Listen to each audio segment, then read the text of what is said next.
Hello दोस्तों, welcome on my channel. आज का जो हमारा वीडियो है वो है मास्टर कैडर के ओल्ड क्वेश्चन पेपर के एमसीक्यूज से। इस वीडियो में हम इन क्वेश्चंस को तो डिस्कस करेंगे ही करेंगे, साथ में समझेंगे एग्जाम के पैटर्न को और क्वेश्चंस के लेवल को, ताकि आगामी जो परीक्षा होगी हमारी उसके लिए एक बेटर स्ट्रेटजी हम अपनी तैयार कर सकें। तो चलते हैं इसके फर्स्ट क्वेश्चन की तरफ। इसमें फर्स्ट है कि Abul Fazal was in the court of. तो इसने ऑप्शन दिए हैं बाबर, हुमायूं, अकबर और जहांगीर। तो हमारा जो आंसर है वो रहेगा अकबर। ये क्वेश्चन इसने लिया है मेडिवल इंडिया से, और मेडिवल इंडिया में हम दो डायनेस्टी मेनली पढ़ते हैं, एक दिल्ली सल्तनत और दूसरी है मुगल एम्पायर। मुगल एम्पायर के अंदर 6 शासक मेन हुए हैं जो हमें पढ़ने हैं। इसमें जो बाबर और हुमायूं का जो टाइम पीरियड है, इन दोनों का शासनकाल युद्ध वगैरह करने में ही निकल जाता है और ये अपने लाइफ टाइम में कभी सेटल हो ही नहीं पाते। अब बारी आती है अकबर की। अकबर का जो टाइम है वो बहुत इम्पोर्टेंट है और इसीलिए इसे एक वास्तविक शासक कहा गया है मुगल शासनकाल का, क्योंकि इसके शासनकाल में ही शुरू होती है निर्माण की व्यवस्था। अकबर ने ऑलमोस्ट सभी फील्ड में अपना काम किया है, चाहे वो एडमिनिस्ट्रेशन है, चाहे लिटरेचर है, या फिर पेंटिंग या आर्किटेक्चर। हर फील्ड में इनका काम है वो बहुत इम्पोर्टेंट है। तो इसको हमें अच्छे से कवर करना ही करना है, क्योंकि लास्ट ईयर इससे क्वेश्चन आ गया और आगे भी इससे आने की संभावना हमारे लिए बनी रहती है। अब बारी आती है जहांगीर की। जहांगीर से अगर क्वेश्चन आया तो 90% क्वेश्चन आने की संभावना है उसकी चित्रकला से, उसकी पेंटिंग से, और शाहजहां का है आर्किटेक्चर वर्क वेरी इंपॉर्टेंट। तो इस क्वेश्चन में हमने इतनी बातें की। अब है नेक्स्ट क्वेश्चन। नेक्स्ट है औरंगजेब डाइड इन। तो सबसे पहले तो हम ऑप्शन को देखते हैं कि इसको पजल करने के लिए इन्होंने एक सीक्वेंस बना दिया, जैसे 1706, 7, 8 और 9, ताकि बच्चा पजल हो जाए देखते ही। तो इसका जो ऑप्शन है वो रहेगा बी, सही। अब इसको एक दूसरे तरीके से भी हम देखने की कोशिश करते हैं कि ये 1707 जो डेट है ना, वो सिर्फ औरंगजेब की मृत्यु से रिलेटेड नहीं है। ये बहुत इम्पोर्टेंट डेट है, क्योंकि जब हम इतिहास को 3 भागों में बांटते हैं, जेम्स मिल एक विद्वान थे जिन्होंने इतिहास को 3 भागों में बांटा, कि एक एंशिएंट इंडिया, एक मेडिवल और एक मॉडर्न। तो जो इसका मेडिवल इंडिया का जो टाइम पीरियड है वो है 1206 से लेके 1707 तक का। तो ये डेट है जो 1707, वो औरंगजेब की डेथ से ही रिलेटेड नहीं है, बल्कि this is the ending point of medieval India. इसके बाद हमारा मॉडर्न इंडिया शुरू हो जाता है। तो ये क्वेश्चन हमारा हो गया। अब आते हैं थर्ड क्वेश्चन पे। थर्ड क्वेश्चन है Hyder Ali established authority in the area of. कि जो हैदर अली हैं उन्होंने अपनी अथॉरिटी को कहाँ पे एस्टेब्लिश किया था। तो ये क्वेश्चन लिया है इन्होंने मॉडर्न इंडिया से।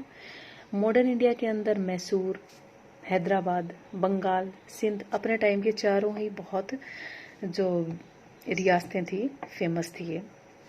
तो इसका जो आंसर है वो तो हमारा रहेगा option A, Mysore. Mysore is the old name of Karnataka. उस टाइम तक कर्नाटका कोई भी नाम नहीं था, इसको मैसूर रियासत के नाम से जाना जाता है। और ये जो क्वेश्चन है वो उसने लिया है एंग्लो मैसूर वॉर से, जो कि 4 वार हुए हैं ब्रिटिशर्स के और हैदर अली और टिप्पू सुल्तान के बीच में, जो कि सारे के सारे हमारे लिए इम्पोर्टेंट है। और इसी अगर सीरीज में आगे बढ़े तो एंग्लो मराठा वार, एंग्लो सिख वार, ये सारे ही हमारे लिए मोस्ट इम्पोर्टेंट बन जाते हैं। तो इस क्वेश्चन से हमने इतनी बातें की। अब आओ नेक्स्ट क्वेश्चन पे। नेक्स्ट है when did Vasco D gamma reach Calicut. कि वास्को डी गामा है वो कालीकट में कब पहुंचता है। तो वो आए हैं 1498 में। वास्को डी गामा एक्चुअल में फर्स्ट यूरोपियन है जो कि इंडिया में आते हैं। इसके बाद तो एक सीरीज सी बन जाती है यूरोपियंस के आने की। जैसे सबसे पहले 1498 में आते हैं पुर्तगाली, फिर है 1602 उसमें आते हैं डच, फिर है 1608 उसमें आते हैं इंग्लैंड वाले यानी कि ईस्ट इंडिया कंपनी, फिर है 1616 उसमें आते हैं डैन, और 1664 में आते हैं फ्रांसीसी। अब इस क्वेश्चन में एक और बात इंपॉर्टेंट है कि जो पुर्तगाली हैं वो इंडिया में आने वाले सबसे पहले यूरोपियन यात्री हैं, और इंडिया को छोड़ने वाले भी सबसे लास्ट में इन्होंने इंडिया को छोड़ा था। 1960 में इन्होंने गोवा को आज़ाद किया था। ठीक है, तो ये भी फैक्ट हमारे लिए इम्पोर्टेंट है यहाँ पे। और अब की बार जैसे क्वेश्चन पूछ लिया 1498 में वास्को डी गामा कब आता है, तो अब इस सीरीज से भी क्वेश्चन पूछ सकते हैं। ये डैन से पूछ लिया, फ्रांसीसी से पूछ लिया, डच से पूछ लिया, या फिर ईस्ट इंडिया कंपनी इंडिया में कब आई। तो ये सारे, और कई बार इसका सीक्वेंस भी पूछ लिया जाता है सही मिलान करके। तो इससे हमारी इतनी बात हो जाती है क्लियर। अब आते हैं नेक्स्ट क्वेश्चन पे। नेक्स्ट है कि who was not associated with battle of Plassey, कि बैटल ऑफ प्लासी में कौन एसोसिएटेड नहीं थे। तो इसमें नोट वाला क्वेश्चन है ये भी हमें ध्यान देना है कि मीर जाफर, मीर मदान और मोहनलाल ये सारे के सारे रिलेटेड हैं बैटल ऑफ प्लासी से। और जो हमने प्रीवियस क्वेश्चन में देखा है कि Haidar Ali related to Mysore dynasty. तो ये इसका सही आंसर है हैदर अली। अब ये क्वेश्चन लिया है मॉडर्न इंडिया के बंगाल के एरिया से इसने लिया है, और बंगाल के अंदर जो दो बैटल हैं वो इम्पोर्टेंट है, एक बैटल ऑफ प्लासी और एक बैटल ऑफ बक्सर। इन दोनों को ही हमें अच्छे से कवर करके अपने एग्जाम में जाना है। अब आते हैं नेक्स्ट क्वेश्चन पे। Which region experience the dual system of administration. Dual system कहाँ पे लागू हुआ और किसने किया। तो ये हुआ था बंगाल में। ठीक है, बंगाल के अंदर हुआ ड्यूल सिस्टम 1772 में बाय वॉरेन हेस्टिंग्स। तो ये चीजें हमें इस क्वेश्चन में देखनी है। अब आते हैं नेक्स्ट में। When was the permanent settlement introduced in India. Permanent जो सेटलमेंट है वो इंडिया में कब लागू हुई। तो अब ये जो क्वेश्चन है, चाहे ड्यूल सिस्टम वाला है चाहे ये परमानेंट सेटलमेंट वाला है, ये क्वेश्चन कहीं ना कहीं रिलेट करते हैं हमारे गवर्नर जनरल से, जो कि 40-50 गवर्नर जनरल की एक पूरी लिस्ट है, जिसमें से आपको 15 और 20 गवर्नर जनरल मेनली पढ़ने हैं। उसी में से हमारा काम हो जाएगा। जैसे कि लॉर्ड कॉर्नवालिस हो गया, वॉरेन हेस्टिंग्स हो गया, Lord Dalhousie, Lord Ripon, Lord Lytton, Wellesley, Bentinck जिन्होंने एजुकेशन के ऊपर काम किया, या फिर लॉर्ड डफरिन जिन्होंने कांग्रेस को एस्टेब्लिश जब हुई थी तो उसके टाइम पीरियड में वो थे। तो ये सारी चीज़ें जब हम कवर करेंगे इन गवर्नर जनरल को, तो उसके बीच में ये हमारे क्वेश्चन भी निकल के आ सकते हैं, जैसे ये दो क्वेश्चन यहाँ आए हैं। तो परमानेंट जो सेटलमेंट है this is related to Cornwallis, और इनका टाइम है 1793। अब आते हैं नेक्स्ट क्वेश्चन पे। नेक्स्ट है मंगल पांडे रिवोल्टेड एट। तो मंगल पांडे सभी को पता होगा कि 1857 की जो हमारी क्रांति है उसके जो मेन हीरो थे वो मंगल पांडे ही थे, और ये हैं बैरकपुर से। इन्होंने सबसे पहले रिवोल्ट किया था। अब नेक्स्ट जो क्वेश्चन है वो भी 1857 के रिवोल्यूशन से दे दिया इन्होंने। The revolt at Meerut began on. तो ये है, इसका आंसर रहेगा May 10, 1857। अब जो हम 1857 की क्रांति को जब हम तैयार करेंगे ना, तो उसके अंदर हम इसको 3 पार्ट में डिवाइड करेंगे। 3 में, जैसे एक में करेंगे प्लेसेस, दूसरे में करेंगे डेट, और तीसरे में करेंगे इससे रिलेटेड कि इस विद्रोह को किसने दबाया, किस ब्रिटिशर ने दबाया, जैसे दिल्ली, कानपुर, लखनऊ, इलाहाबाद, झांसी। ये हो गए।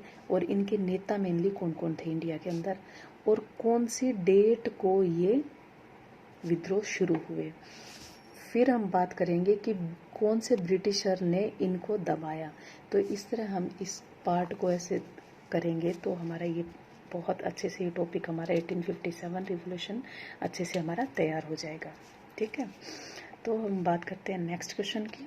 नेक्स्ट क्वेश्चन है Lord Henry Lawrence died in the residency at. तो ये क्वेश्चन फिर इन्होंने गवर्नर जनरल से दे दिया कि है जो हेनरी लॉरेंस थे ना, वो डाइड हुए थे लखनऊ में। ठीक है, और अगर हम इनकी बात करें तो ऐसे 3 गवर्नर जनरल हुए हैं, एक लॉर्ड कॉर्नवालिस, एक लॉर्ड मेयो और एक हेनरी लॉरेंस। इन तीनों की ही डेथ, इनके शासन जो काल था, इनका जो पीरियड था इंडिया में काम करने का, उसी दौरान इंडिया के अंदर रहते हुए इनकी मृत्यु हो जाती है। इसलिए ये मोस्ट इंपॉर्टेंट है। कभी हेनरी लॉरेंस से क्वेश्चन आ जाता है, कभी कॉर्नवालिस से, और कभी मेयो से पूछ लिया जाता है। जो कॉर्नवालिस थे उनकी मृत्यु हुई थी इसमें गाजीपुर में 1805 में, और जो लॉर्ड मेयो हैं वो जब अपनी यात्रा आइलैंड जो हमारा अंडमान निकोबार है उसके पोर्ट ब्लेयर में जब गए थे तो एक रिबेलियन ने उनको शूट कर दिया था गोली से। तो इसलिए ये तीनों हमारे लिए इम्पोर्टेंट हो जाते हैं। अब है नेक्स्ट क्वेश्चन कि the university of Calcutta, Bombay and Madras was established in the year. कि जो यूनिवर्सिटी है फर्स्ट टाइम कलकत्ता में एस्टेब्लिश हुई थी, फिर बॉम्बे और फिर मद्रास में। ठीक है, ये कब हुई थी? तो ये हुई थी 1857 में। ठीक है, एक जो शिक्षा की प्रणाली में सुधार की योजना चल रही थी, तो चार्ल्स वुड डिस्पैच, आपने नाम सुना ही होगा, 1854 में इंडिया में आता है।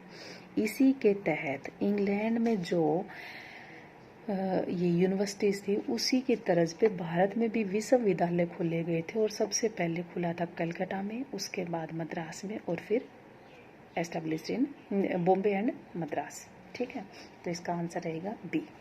अब चलते हैं नेक्स्ट क्वेश्चन की तरफ। नेक्स्ट है हमारा कि the first session of Indian national Congress was held at. कि जो हमारी इंडियन नेशनल कांग्रेस है जो बनी थी 28 दिसंबर 1885 में, 1885 के अंदर। ये कब हेल्ड हुई और कहाँ पे हुई? ये हुई तो 1885 में, और इसका जो फर्स्ट सेशन है वो हेल्ड हुआ था बॉम्बे में, जो कि इससे पहले पूना में हेल्ड होना था। लेकिन जैसे अब हमारे यहाँ पे कोरोना पूरे वर्ल्ड में फैला हुआ है, इसी तरह से पूना में उस टाइम पे प्लेग बहुत ज़्यादा फैल गया था, इस कारण पूना में न होके ये बॉम्बे में एस्टेब्लिश हुई थी, ये सेशन को हेल्ड किया था। तो ये डेट भी हमारे लिए इम्पोर्टेंट है और इसका ये रीज़न भी इम्पोर्टेंट है। और ये भी पूछ लिया जाता था कि बॉम्बे से पहले कहाँ होना था, वो होना था पूना में, और फिर ये फर्स्ट सेशन हेल्ड हुआ बॉम्बे में। तो इसका आंसर रहेगा हमारा। अब चलते हैं नेक्स्ट क्वेश्चन।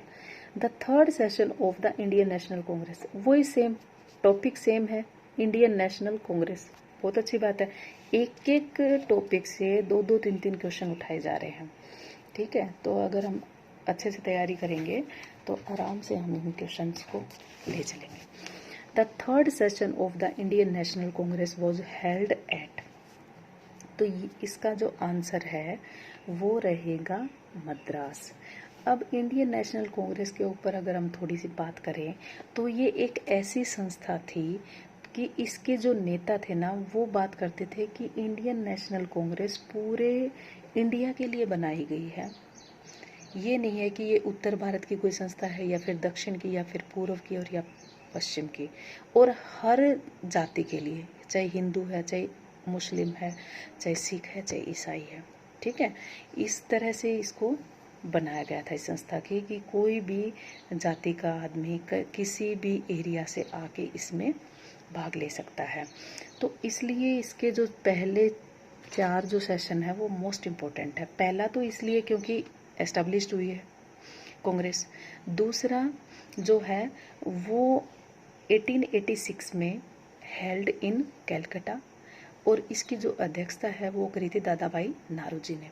तो बंगाल के अंदर है कलकत्ता और वो हमारे ईस्ट इंडिया में पड़ता है।